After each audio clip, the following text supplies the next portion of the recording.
What's your deepest secret? I am a 26 years old single and independent woman living in India, and I would like to share my experience. I live in Delhi NCR and belong to a well-educated family, with my father being an officer in the education department and mother a lecturer. I have always been excellent in academics, and since I have been a topper since school days, as girls generally are in India, I think I have always made my parents proud that way. I completed my post-graduation in computer science from a premier college in 2015 and got placed with a handsome package in a product-based company located in Gurgaon. Since I am the elder sibling to my 2 years younger sister and 6 years younger brother, everyone in the family was happy and proud. Since I was done studying and working, the next step for a girl is to get married according to Indian society standards. My father, being liberal enough, asked me if I wished to get married to someone I know. How should I have answered this? Since childhood I have been taught that having a boyfriend would bring shame to the family and I shouldn't do so.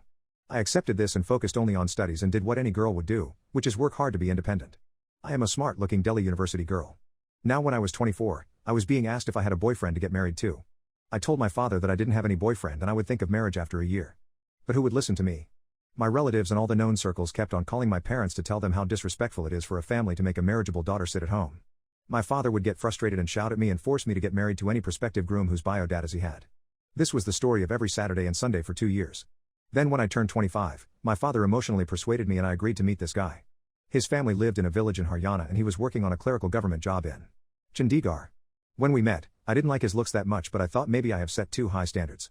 We asked each other a few questions, and to summarize, he wanted me to travel to my job from his village, 80 km one way, because he wouldn't shift to Delhi even if he got transferred to Delhi, and would travel daily to his office, and his mother wanted me to leave the job. After they left, my family and I, discussed it, and I refused because I didn't want to leave my job and didn't want to travel 160 km every day.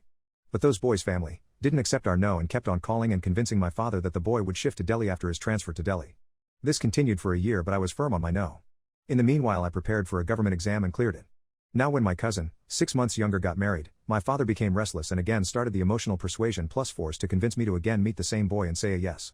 My mother tried to explain that since he belongs to a different environment, village in Haryana and uneducated family background, there would be a difference in thinking. But my father got very angry and also a little violent, which scared me a little, so to end this daily unpleasant discussion which was hampering the studies of my siblings as well as the peace of our lives, I said yes to meet him again. Now we met, he asked if I was deflowered, if I had any boyfriend in the past. Although I found these questions very offensive, I just let go. Finally I said yes without realizing that it was my biggest mistake of life.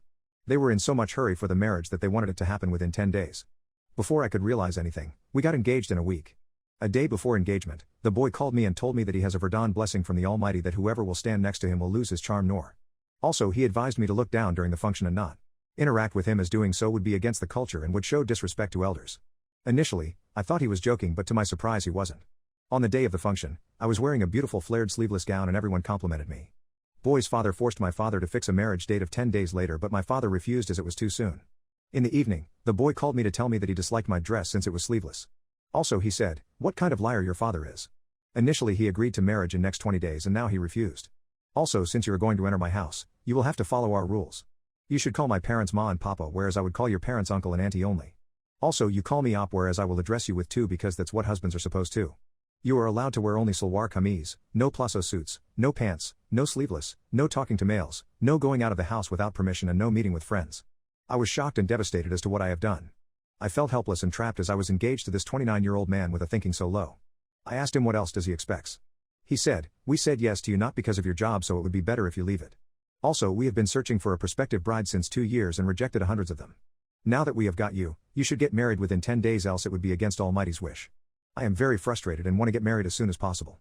I asked if I could study after marriage. He said, "We don't have a problem with you studying, but having kids is more important to us." I said, "Having kids is something we should discuss after marriage. Plus we don't even know each other that well and we try to be comfortable with each other first." To this he replied, "You will get comfortable as you will have kids, and that is the priority, and also to check if you are deflowered." I was very sure after this conversation that I don't want to move further in this relationship, but I stayed silent, just thinking of the honor of the family. I kept on thinking for a few days and he kept on calling names to my father because he didn't agree to their marriage dates, and his questions and advices kept on increasing, like I should never put a lock on phone, I should share all my FB, Insta ids and passwords with him, etc. etc. Finally, I said a no, saying that I want to study and need 1 year's time. I told everything to my mother and sister. They support me on my decision. My brother accused me of bringing shame to the honor of the family and hit me. Also he said he would kill me, to which my father cooled him down. Now, I am depressed and think of running away from here, since every now and then I just think of how wrong I have done. I should have been firm on my initial no despite all the pressure. My living now has become very difficult in my own house where I have spent 26 years of my life. I am very much independent and earn a good handsome government salary. But I feel jailed. Writing this answer a week after saying a no. And I feel a little relieved sharing it with you all. I would want to know from all the girls out there if what I did was wrong.